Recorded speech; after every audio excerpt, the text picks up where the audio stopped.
MSNBC contributor. Author and NBC News political analyst Anand Giridharadas is back with us as well.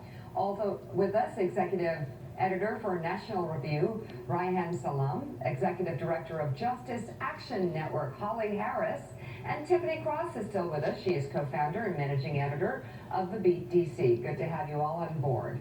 So should Noah start by kind of first of all, I think we have to say, once again, Lana, this is the second day we've tried to get Eddie on this show.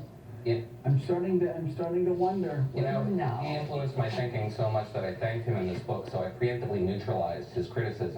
Because he's in the thing. He can't really be too harsh about it. No, We'll I have have a him feeling back, he and would be. I think you can. Much As someone who lived in Atlanta for 7 years, I've got to defend Professor Glass. Oh, Exactly. traffic is horrible. No, he was back at his alma mater. And preach that meritocracy is a myth. You are not free to rise as far as talent allows. That separatism is good explicitly to prevent social discomfort. That colorblindness is naive at best, dangerous at worst. You know who else believes that? White supremacists.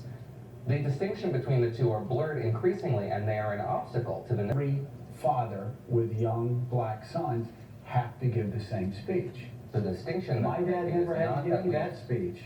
This is not an attack on racial awareness or self-actualization or the understanding that racial discrimination is real. It is the attack on a prescription, one advanced by John Rawls, the father of the theory of social justice, that institutions, in order to affect social change, positive social change, need to treat people unequally in order to achieve equality.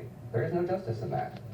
Do you think, and do you think white people are being treated unequally in 2019? No, I don't believe that's true in an institutional perspective, and the ideal of America is to treat people equally, to aspire towards equality. It is the aspirations of a particular movement that be done away with, that we put a finger on the scales. And I think that